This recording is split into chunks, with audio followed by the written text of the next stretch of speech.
The school hallway was quiet in that way. It only is after everyone has gone home. The last bell had rung an hour ago. Now there was just the hum of the lights and the soft squeak of his shoes on the clean floor.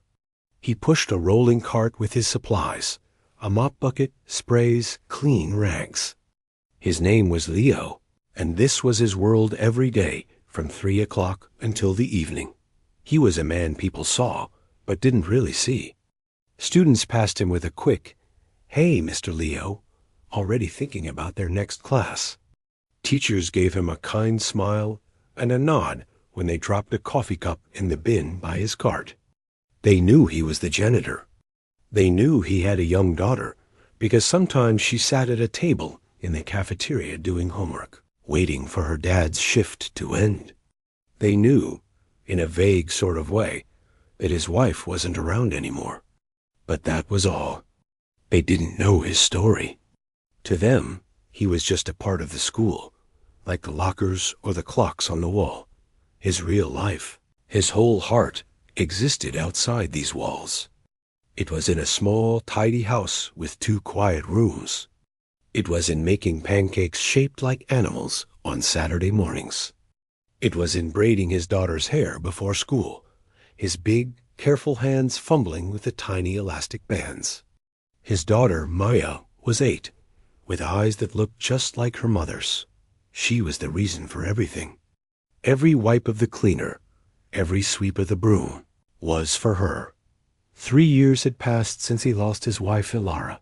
The pain wasn't a sharp scream anymore. It had become a quiet, heavy thing he carried with him, like a weight in his pocket.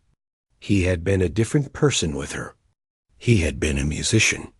He had gone to a famous school for music in another city, where he spent hours every day practicing, his fingers flying across piano keys. He and Ilara had met in a music store. She was looking for a book of poetry. He was looking for a rare copy of some sheet music. They talked for an hour, right there between the shelves. Music was their language. He would play for her, and she would sit on the floor beside the piano, her head leaning against his leg, listening. The piece he played the most for her was a sad, beautiful song by Chopin. She said it sounded like a heart remembering. After she was gone, he closed the piano lid in their home and never opened it again. It was too loud, too full of her. So he packed that part of himself away, got a job that paid the bills, and learned how to be both a mom and a dad. The only thing he kept from that old life was a simple silver locket. Inside was a small, faded picture of Ilara laughing, and a tiny, folded piece of paper with a few lines of handwritten musical notes. It was the main melody of her favorite song. He wore it under his shirt every single day. It rested right over his heart dot at work. He did his job well. He took pride in a streak-free window, a shiny hallway floor. He liked the order of it. Cleaning had a clear beginning and end. You could see what you had accomplished. It was nothing like music, which could always be better, which could always hold more emotion. Sometimes, when he was cleaning the music room, his eyes would drift to the old grand piano sitting in the corner. It was a little out of tune, mostly used by beginner students plunking out simple scales. He would run a dust cloth over its dark wood, but he never let himself touch the keys. It was like looking at a photo album of a vacation you could never take again. It was easier not to look too long. His daughter, Maya, knew her mom loved music. She had a little music box on her dresser that played a tinkling version of that Chopin song. Her dad had given it to her. Sometimes she would ask, "Daddy, did you really used to play the piano?" And he would smile a small smile and say, "A long time ago, sweetheart." He didn't tell her how good he was. He didn't tell her about the concerts, the applause. That man felt like a stranger to him now. Today felt heavier than most. As he wiped down the sinks in the boys' bathroom, he realized what day it was. It was the anniversary of the night he had asked Ilara to marry him. He had just finished his big final recital at school. His hands were shaking from nerves and excitement. She had come backstage with a single red rose. He didn't even wait to change out of his suit. He got down on one knee right there, next to the piano. The memory was so clear it hurt, a sweet, sharp ache in his chest. He touched the locket under his uniform shirt. Later that evening, he had a special job. The school was having its big spring arts gala. Parents were coming to see their kids sing, dance, and play instruments. Leo volunteered to work late, to help clean up after the event. He needed the extra money for a new bike he was saving up to buy for Maya's birthday. From the dark shadows at the back of the auditorium, he watched the show. Kids in bow ties and sparkly dresses performed their hearts out.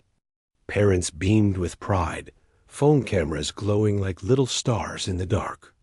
Leo clapped for each one, a genuine smile on his face. But inside, he felt 1,000,000 miles away. He was watching from the outside, a ghost in his own life. This was a world of celebration, of sharing your gifts with people you love. He had once lived in that world. Now, he just cleaned up after it. The final act was a group of teenagers singing a popular song. They finished with big grins, bowed, and ran off the stage. The crowd applauded loudly. The principal came out, thanked everyone for coming, and reminded them about cake and punch in the cafeteria. The house lights came up, bright and harsh. The spell of the performance was broken. People started standing, putting on coats, chatting about where they parked. The show was over. Leo took a deep breath. This was his cue. He grabbed his cart and started making his way down the side aisle, towards the stage, ready to begin the night's real work. Leo pushed his cleaning cart slowly down the side aisle of the auditorium.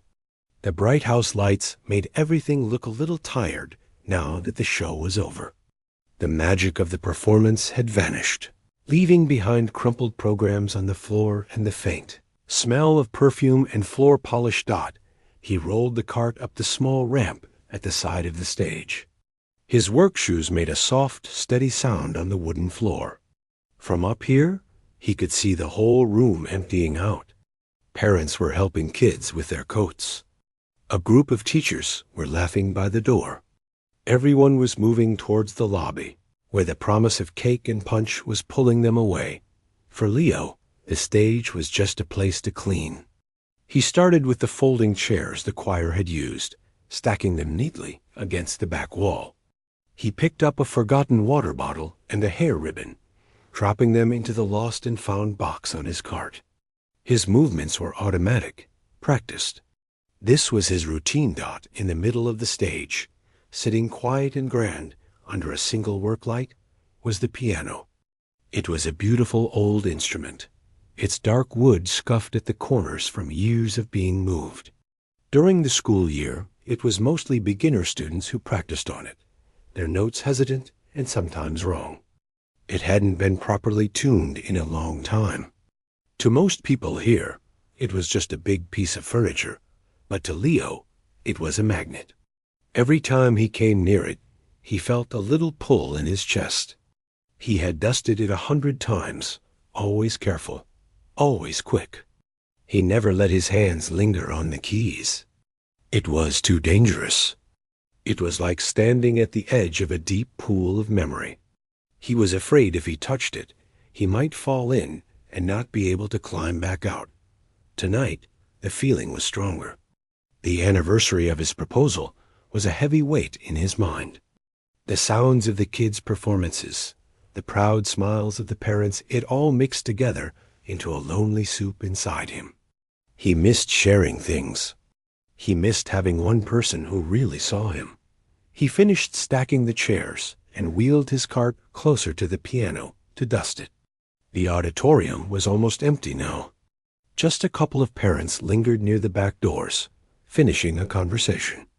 The noise from the lobby was a distant, happy buzz. Up here on the stage, it was just Leo and the quiet. He took his yellow dusting rag and started on the piano's smooth lid. As he wiped, his eyes caught the familiar shape of it, the curve of the wood, the way the light reflected off the black and white keys below the propped open lid. He remembered the feel of piano keys under his fingers. Not these keys, but others like them. The cool, smooth touch of ivory. The slight resistance before a note sounded. His hands, which now gripped a cleaning rag, knew that feeling in their bones. He finished the top and moved to the front, dusting the area around the keys. His own reflection looked back at him from the shiny surface above the keyboard. A man in a plain blue janitor's uniform. Hair a little messy from a long day, his face looking tired and older than he remembered. He looked away. He was about to move on, to start mopping the stage floor, when he saw something. A single sheet of music was left on the piano stand. It must have been from one of the student performers earlier. It was a simple song, something for beginners. The notes were big and easy to read. Looking at those notes was like a key turning in an old, rusty lock. Suddenly, he wasn't just seeing black dots on lines. He was hearing them. His mind, without him asking, started to play the song. He could feel, almost like a ghost feeling, what his fingers would need to do to make that music real. A deep, painful wave of loneliness washed over him. It was so strong it made his breath catch. He thought about his wife. He thought about how she would listen to him for hours, her head on his shoulder. He thought about the silence of his house now, a silence he filled with the sounds of the TV or the dishwasher, just to avoid the quiet. He thought about how much he wanted to talk to her, just for 1 minute. To tell her about Maya's good grade. To tell her he was tired. His hand, almost as if it had a mind of its own, reached out. It wasn't a decision. It was more like a reaction, like pulling your hand back from something hot. His fingers, with their short, practical nails and the small calluses from work, gently brushed the very edge of the white keys. A tiny, soft sound came out. Just one note. It hung in the quiet air of the empty stage. That one note did something to him. It was like a drop of water on a parched, dry sponge. Every memory, every bit of love and loss he had packed away for 3 years, rushed towards that sound. The careful wall he had built around himself, the wall that let him get through each day, just cracked. He looked out. The last 2 parents were walking out the door. The auditorium was completely empty now. It was just a big, hollow room with rows of seats waiting for the next show. For the first time in years, no one needed him. Maya was safe at home with the kind neighbor lady. There was no one to perform for, no one to impress, no one to see him got in that empty silence. He didn't see a stage to clean. He saw a place where, for just a few minutes, he didn't have to be Leo the janitor, or Leo the widower, or even Leo the dad. He could just be Leo, the man who loved a woman, and who loved the music she loved. His legs felt weak. Slowly, he sat down on the piano bench. It was dusty, and it creaked under his weight. He looked at the black and white sea in front of him. His heart was pounding so hard, he could feel it in his ears. He placed his hands lightly over the keys, in the position they had known for so many years. They remembered. Even if his mind was full of doubt, his hands remembered. He took a deep, shaky breath. He closed his eyes. He wasn't thinking about the school, or the people who might still be nearby. He was thinking of a face, a smile, a feeling of home. And then he began to play. The first note was a single, deep sound that seemed to vibrate through the quiet stage. It wasn't loud, but in the empty auditorium, it felt like a stone dropped into a still pond. Leo's eyes were closed. His shoulders, which usually carried the invisible weight of his long days, dropped a little. His hands, resting on the keys, didn't look like a janitor's hands anymore. They looked sure and gentle and alive. He wasn't playing the simple song left on the music stand. That was just a signpost, pointing him back to a road he knew by heart. His fingers found their own way, moving into a melody that was etched into his soul. It was the beginning of Chopin's Nocturne. It was her song, Dot. The music started soft and slow, like someone whispering a secret in the dark. Each note was clear and round, hanging in the air for a moment before the next one joined it. Leo wasn't thinking about technique or showing off. He was thinking about a woman with a laugh that sounded like bells. He was thinking about the way she would hum this very tune while making coffee in the morning. His fingers translated the memory into sound. Out in the lobby, the post-concert party was in full swing. Paper plates held slices of sheet cake. People sipped punch from small cups, talking and laughing. The noise was a happy wall of sound. But sound travels in strange ways. The deep, resonant notes from the piano in the auditorium didn't shout. They seeped. They crept under the closed doors and through the walls, a slow, honey-like stream of sound that began to mix with the chatter. At first, nobody really noticed. A mother helping her son with his coat paused for a second, her head tilting. "Is there another performance?" she asked quietly. A teacher by the punch bowl stopped mid-sentence, his ears catching the familiar, beautiful strain of classical music. It was so different from the student songs they had just heard. This was richer, sadder, more real. One by one, the conversations in the lobby began to die down. People stopped talking to listen. The principal, a woman with a kind face, gently shushed the crowd near her. "Listen," she said softly. The lobby grew quiet until the only sound was the distant, heartbreakingly beautiful piano music coming from behind the auditorium doors. Inside the auditorium, Leo was in another world. The bright work light over the stage felt like a spotlight, but he didn't see it. He was playing a conversation. The higher, sweeter notes were her voice, the way she would call his name. The lower, flowing chords were his answer, his promise to always be there. The music swelled with the joy of their first years together, then dipped into passages of deep, aching sorrow. Speaking of the empty space she left behind, he played a part where the right hand danced lightly, like running through falling leaves, and he remembered their picnic by the lake. Then the music turned slow and heavy, and he remembered the hospital room, the quiet beeps holding her hand. A single tear escaped from under his closed eyelid and traced a slow path down his cheek, dropping silently onto the front of his blue work shirt. He didn't wipe it away. He just kept playing, giving voice to everything he hadn't been able to say for 3 years. Back in the lobby, the crowd was completely still. No one was eating cake anymore. No one was talking. They were just listening, completely captured. A father who had been rushing to get home felt a lump form in his throat. A teenage girl who played violin in the school orchestra stood with her mouth slightly open, in awe of the skill she was hearing. They all felt it. This wasn't just a performance. This was someone pouring their heart out, note by note. The music teacher, a man with graying hair and a deep love for music, felt his own eyes grow wet. He knew this piece. He knew how difficult it was to play, not just with your fingers, but with your whole being. "Who is that?" he whispered, mostly to himself. No student can play like that. Then, a small voice, clear and sure, spoke from near the floor.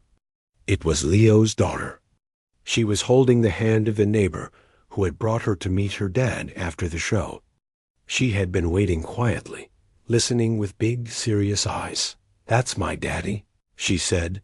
The people around her looked down, surprised.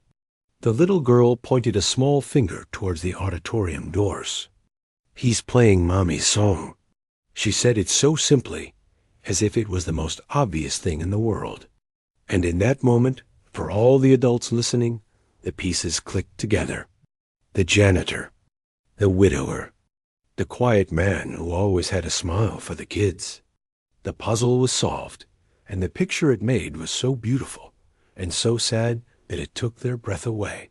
The principal looked at the music teacher, her own eyes shining. Without a word, she moved slowly to the auditorium doors. She didn't want to interrupt, but she felt she had to see.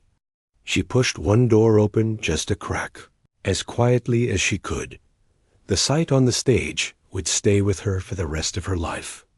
There, under the lonely work light, sat her school's janitor.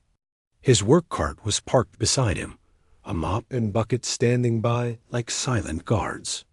And he was playing the piano as if his very life depended on it. His face was a map of emotion, peace, pain, love, loss. He was completely alone, and yet he was sharing the most intimate part of himself with an empty room.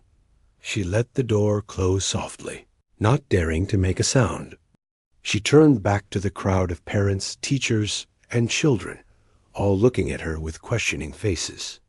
She just put a finger to her lips, asking for silence, and her expression full of wonder and respect told them everything they needed to know. This was a moment to be still. This was a moment to listen. The music wasn't just sound now. It was a living thing in the air of the lobby. It wrapped around the people standing there, pulling them into a story they couldn't see, but could deeply feel. Through the crack in the door, the principal's face had told them all they needed to know. The janitor. The piano. The truth was so unexpected, so deeply personal, that it commanded a total, respectful silence that no one moved to go inside. It felt wrong, like walking into a church during a private prayer.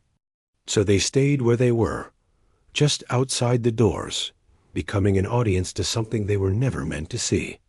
They listened with their whole bodies. Parents held their children a little closer. Husbands and wives reached for each other's hands without looking.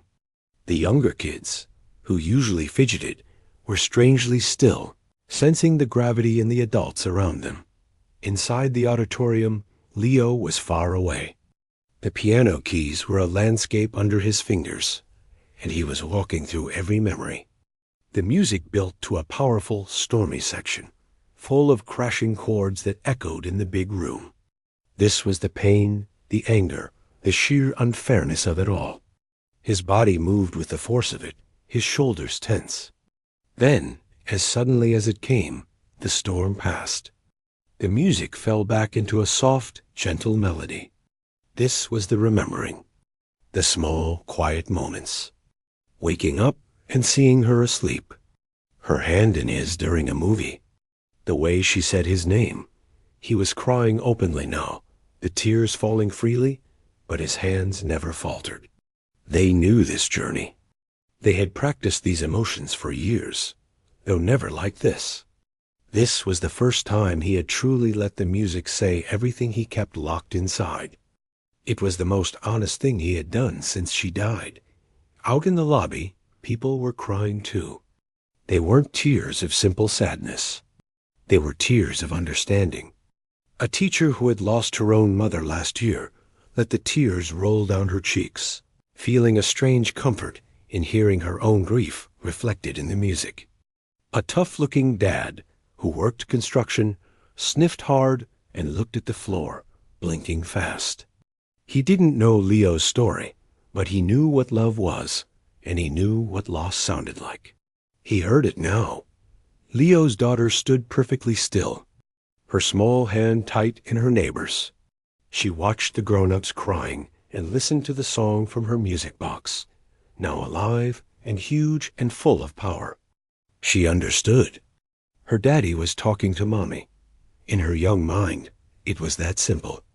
She wasn't sad in the way the adults were. She felt a warm, proud feeling. Her daddy was telling everyone how much he loved her mom. And he was doing it with the most beautiful sound she had ever heard. The music began its final passage. The melody returned, softer now, more tired, like someone looking at a cherished photograph before gently putting it away. Each note was a whisper, a farewell. It was filled with a love that had not died, but had changed shape. It was the love that now made school lunches and checked for monsters under the bed. The last few notes were so quiet They were almost just a breath against the strings. Then there was a final, resonant chord that seemed to hang in the air for a long, long time, slowly fading away until it melted into silence. The silence that followed was almost louder than the music. It was a thick, full silence, heavy with emotion. Inside the auditorium, Leo sat with his head bowed, his hands still resting on the keys where the last vibration had ended. He was drained, completely empty. He felt lighter and older all at once. He took a deep, shaky breath and slowly opened his eyes. He looked at his hands, seeing them again as just his hands. The spell was broken. For the first time, he became aware of himself. He was sitting at the school piano in his work uniform. The bright stage light felt hot. The silence felt wrong. A wave of embarrassment washed over him, hot and sudden. What had he done? This wasn't his place. This wasn't his role. He quickly pulled his hands back from the keys, as if they were hot. He wiped his face roughly with the sleeve of his shirt, trying to erase the tears. His heart, which had been soaring, now sank with a thud of fear. He had let himself be seen in a way he never wanted to be. He was supposed to be invisible. He had a job to do. He stood up, the piano bench scraping loudly in the quiet. The sound made him flinch. He kept his head down, turning his back to the empty seats, and walked quickly over to his cleaning cart. He grabbed the handle, ready to push it away, to hide in a supply closet, to pretend this never happened. He just wanted to disappear. That's when he heard a sound from behind him. It wasn't applause. Not at first. It was a different sound altogether. It was the sound of movement. The soft rustle of clothes. The creak of the auditorium door opening fully. He froze, his back still to the room. He couldn't bring himself to turn around. Slowly, one by one, people were coming in from the lobby. They weren't rushing. They walked in quietly, filling the aisles. Parents, children, teachers, the principal. They all came in and just stood there, looking at the man in the blue uniform standing by his cart with his head down. Then someone began to clap. It was a single, steady clap. And another person joined. And another. It didn't erupt into a roar. It grew slowly and steadily, like a gentle rain that builds into a shower. It was a warm, solid, respectful sound. There were no whistles or cheers. Just this continuous, heartfelt wave of applause. A little confused, finally, Leo turned around. He saw them all. Every person who had been in the lobby was now in the auditorium, standing and clapping for him. Their faces were wet with tears, but they were smiling. They were looking at him, not with pity, but with awe, with gratitude. They had seen him. Not just the janitor. They had seen him. His eyes scanned the crowd, overwhelmed, until they found two people. He saw his daughter, her face lit up with the biggest, proudest smile he had ever seen. She was clapping so hard her little arms were a blur. And next to her, he saw the music teacher. The older man wasn't just clapping. He had his hands over his heart, and he was nodding slowly at Leo, a look of pure understanding on his face. Leo stood there, holding on to his cleaning cart for support. The applause washed over him. He didn't know what to do. He felt exposed raw, but also something else. A tiny, frozen part of him inside, a part he thought had gone to sleep forever, began to feel warm. For the first time in 3 years, he wasn't alone with his memories. He had shared them. And instead of turning away, this community of people he cleaned for every day had quietly stepped closer to say, without words, that they heard him. The applause didn't stop. It just kept going, a warm, steady sound that filled the big room. Leo stood frozen by his cleaning cart, his face pale under the bright work light. He felt like a creature discovered in its hiding place, completely seen. His first instinct was to run, to mumble an apology, push his cart through the backstage door, and escape, but his feet wouldn't move. He was anchored by the sight of his daughter's face. She was beaming, her little hands clapping so fast they were a blur.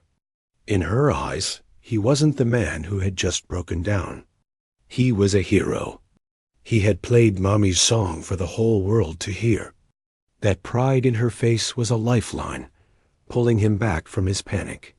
The principal was the first to move from the crowd. She walked slowly down the aisle, her heels making soft clicks on the floor. She didn't come up on the stage. She stopped at the edge of it, looking up at him.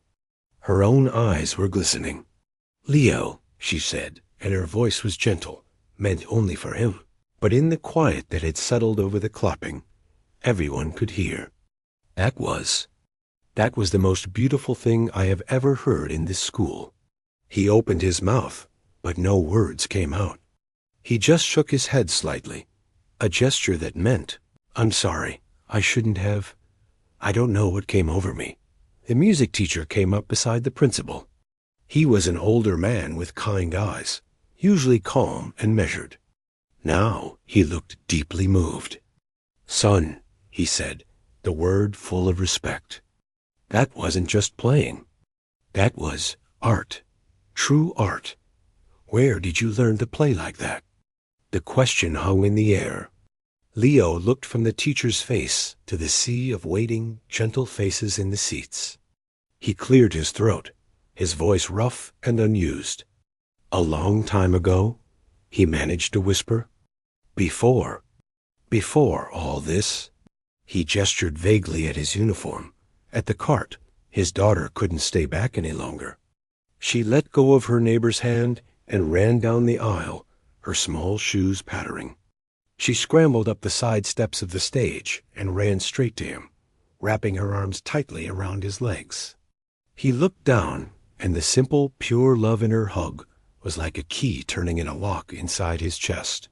The crowd slowly began to come closer, not in a rush, but in a quiet, respectful flow. Parents approached, some still wiping their eyes. "Thank you," a mother said softly. "You made me remember my father." A man in a work jacket just nodded at him, giving him a firm thumbs up, his own emotions too big for words. The practical world started to come back slowly. The principal turned to the crowd. "All right, everyone. I think we've all shared something very special tonight. Let's give Leo and his girls some space." People began to nod, offering Leo small smiles and whispered thanks as they finally started to drift out of the auditorium, back towards the lobby and a now forgotten cake. The spell was breaking, but the feeling it left behind was solid and real. Soon, it was just the principal, the music teacher, Leo, and his daughter on the stage. The quiet felt different now. Not empty, but peaceful. The music teacher stepped forward. "That piano," he said, looking at the grand instrument. "It's been out of tune for a year. The budget never allowed for it. But what you just did, you made it sound perfect." He paused, choosing his words carefully. "We've been looking for a part-time assistant for the music program. Someone to help tune the instruments, organize the sheet music, maybe even give a few beginner lessons to interested students. It doesn't pay a fortune, but—" He looked Leo right in the eyes. "It would mean the music would be cared for by someone who truly understands it. Would you consider it?" Leo was stunned. He looked at his daughter, who was now looking up at the teacher with wide, hopeful eyes. He thought of the silent piano in his living room at home, a monument to a past life. He thought of coming here, to this school, and not just cleaning the rooms where music lived, but helping it live. The idea was terrifying and wonderful. I have my regular job," Leo said quietly, his hand resting on his daughter's head. "Of course," the principal said quickly. "This would be just a few extra hours. In the afternoons, you could even bring your daughter sometimes." She could sit in on the lessons if she wanted. She smiled at the little girl. Leo took a deep breath. The heavy feeling in his chest was gone. It had been poured out into the music. What was left felt lighter and scared, and maybe a little bit hopeful. I could. Try, he said finally. I'd like to try. That night, walking to their car under the cool, starry sky, his daughter didn't let go of his hand. She swung their linked hands back and forth. Daddy? She said, Yeah, sweetheart? Can you teach me to play Mommy's song? He stopped walking and looked down at her. For the first time in 3 years, the thought of opening the piano at home didn't bring a sharp pain. It brought a picture of his daughter, sitting beside him on the bench, her small fingers finding the notes. It brought a feeling of passing something on, instead of shutting something away. Yes, he said, his voice sure. I can teach you. The next week, Leo still did his regular job. He mopped the floors and cleaned the classrooms. But now, when he pushed his cart down the hall, things were different. Students didn't just say a quick, Hi, Mr. Leo. They stopped. They smiled. They said, My mom said your playing was amazing. Teachers asked him how he was doing and really waited for the answer. And in the afternoons, he started his new work. He began by carefully tuning the old grand piano. As he worked, a few students would wander in listening. He showed one boy how to properly hold his fingers for a chord. He helped a girl find a lost piece of music. One afternoon, he was alone in the music room. The piano was tuned and gleaming. He sat down, not to get lost in memory this time, but to practice a simple scale. His daughter sat beside him on the bench, her legs swinging, watching his hands with serious eyes. He was still a janitor. He was still a dad who missed his wife every single day. But he was also something else now. He was the man who played. He was the man who shared his story through the keys. The community had not only heard his pain, they had made a space for his gift. The music wasn't locked away anymore. It was right here, in the sunlight coming through the window, in the eager face of his daughter, in his own hands ready to begin again.